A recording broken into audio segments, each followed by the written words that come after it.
Olá, tudo bem? Hoje estamos aqui mais uma vez para a nossa aula número 2, dando continuidade ao nosso curso, né, de extensão sobre psicopedagogia, desenvolvimento infantil e ludicidade na atualidade. No dia de hoje, nós vamos abordar sobre o psicopedagogo, sobre sua formação, sobre as questões do campo de atuação, né, a identidade desse psicopedagogo. E antes de iniciar, é, eu queria relembrar com vocês de uma forma bem sucinta o que vimos na aula anterior, sobre a psicopedagogia. A psicopedagogia estuda as formas como o sujeito aprende e de que maneira como essa aprendizagem ocorre, bem como fatores que provocam alteração no ato de aprender, a fim de preveni-las e tratá-las.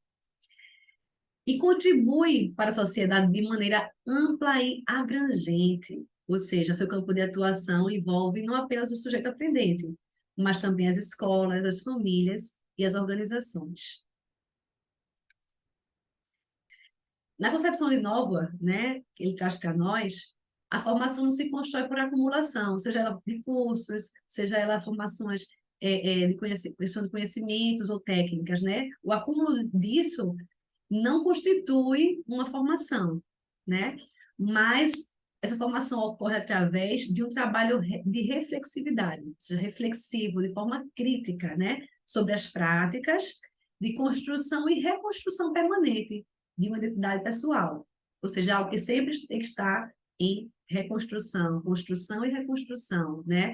De forma que não venha a ser algo mecânico, não venha a ser algo reproduzido sempre da mesma forma, né? Mas algo que venha a ter uma reflexão crítica sobre as práticas que serão aplicadas.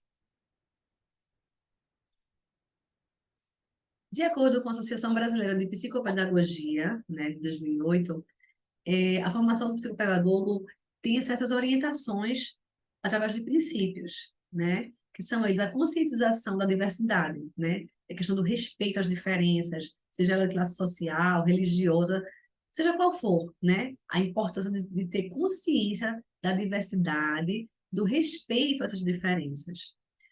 Outro princípio é a priorização de ações que envolvam direitos humanos, né?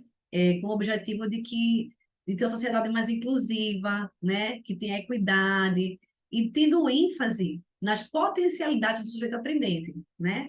Por exemplo, em relação à educação inclusiva, vamos supor, uma criança que tenha apresente, uma pessoa que apresente um transtorno de déficit de atenção e hiperatividade, por exemplo. Essa criança não pode ser excluída, ela tem que ser incluída, buscando, de certa forma, a equidade, né? E não potencializar ali esse transtorno, esse distúrbio, né? Esse transtorno que ela apresenta. Mas as potencialidades que esse sujeito traz. Isso é muito importante na formação, né, do psicopedagogo.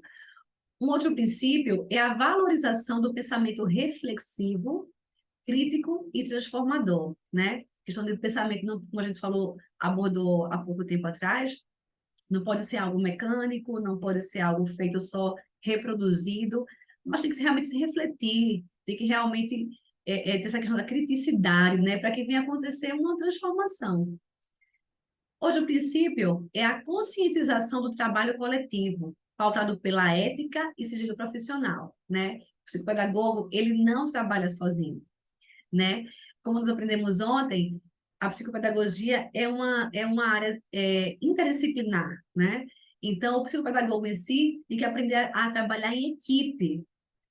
Vamos mais adiante, quando a gente for nos campos de atuação, que ele não trabalha sozinho, né? E tem que haver esse respeito, respeito no trabalho coletivo, respeito pela ética, né? O sigilo profissional, que também é muito importante.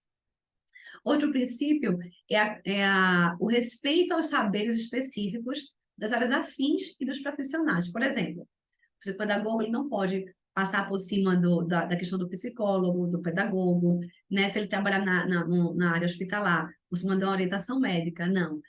Tem que haver o respeito das áreas afins e dos profissionais também que trabalham com ele na área em que ele irá atuar. Então, independentemente da formação do psicopedagogo, que pode dar-se tanto por graduação, né, como pós-graduação, lato sensu, é necessário, faz necessário articular docência, pesquisa e gestão. Não há como se trabalhar de uma forma isolada, só na docência, pesquisa ou só gestão.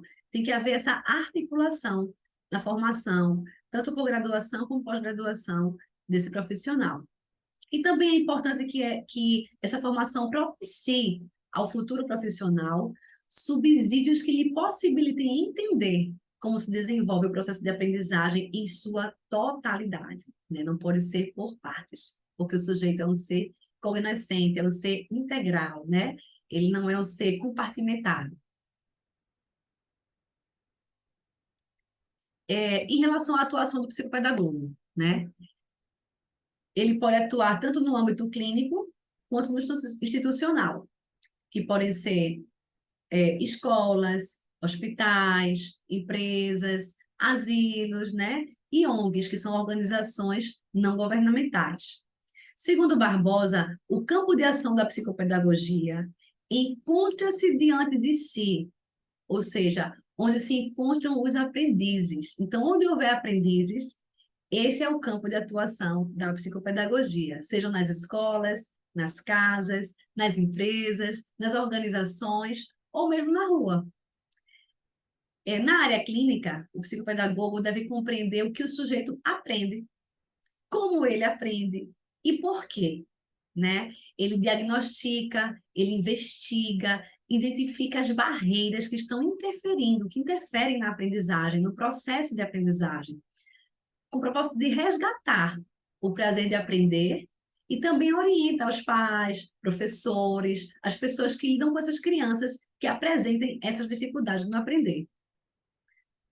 Ele pode atender tanto na sua clínica particular, como também ele pode atender numa clínica multidisciplinar, onde se encontram fonoaudiólogos, neuropediatras, psicólogos, né?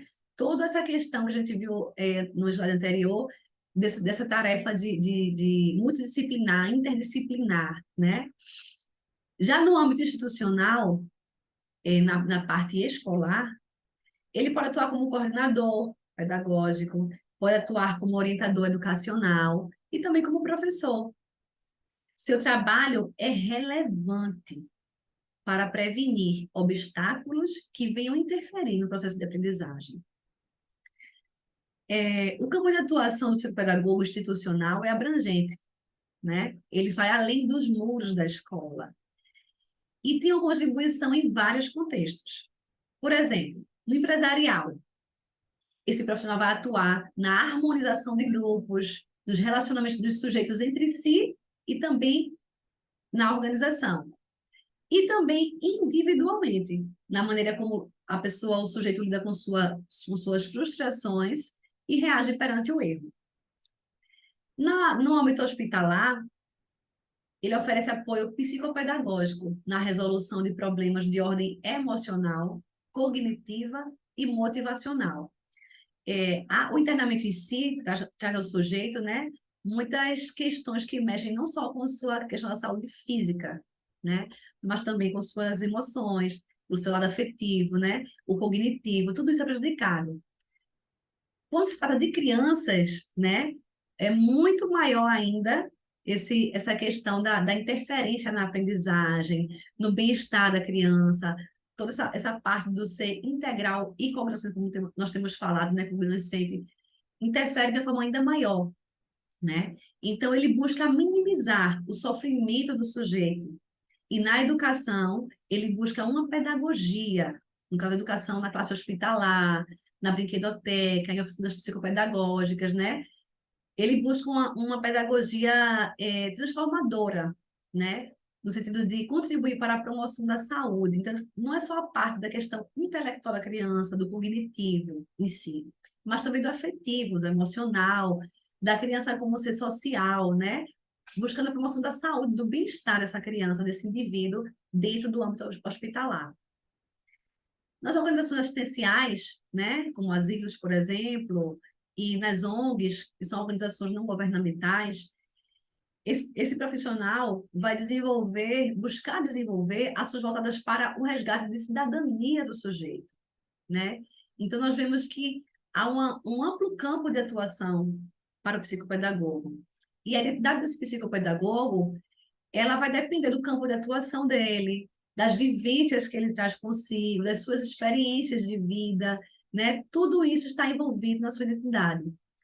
Ele tem que ser um profissional que respeite ali o seu código de ética, siga os princípios da sua formação e também da sua atuação, né, como nós vimos.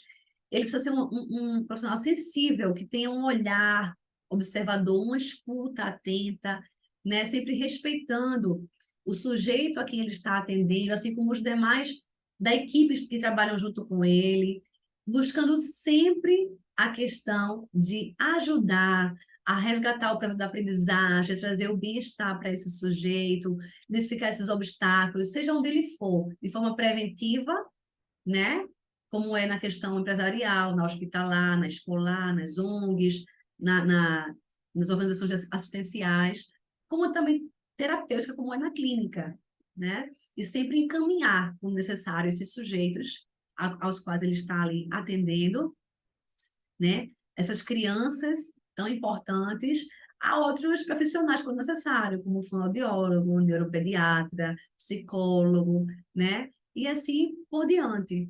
Então, é algo assim, é uma formação muito importante, né? É necessário sempre estar se construindo e reconstruindo a sua prática, repensando, com criticidade, né? E também buscando sempre a formação continuada, não parar com a conclusão de uma formação, de uma graduação ou pós-graduação, mas está sempre pesquisando, buscando entender, né, o sujeito, buscando na sua praxis o embasamento teórico certo, sabendo que não há um segmento igual para todos os sujeitos, porque cada ser é único, né? E ele precisa ter essa consciência de que não é uma receitinha de bolo, todo mundo faz igual e pronto. Cada ser é único, né?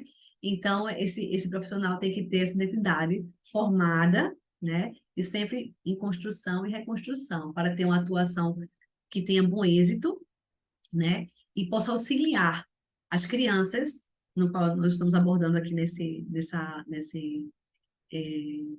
curso, né, de extensão, de uma forma assim muito potencializadora, humanizadora, né, de forma a estimular, a realmente tirar a criança de um lugar estereotipado ou de obstáculo que ela paralisou ali por algum motivo, para colocá-la no lugar com autoestima elevada, de autonomia, né, de ter esse prazer no aprender, de construir e também de adquirir, né, conhecimento. Espero que vocês tenham gostado dessa assim, nossa segunda aula, né? Continue nos acompanhando aí durante esse curso de extensão.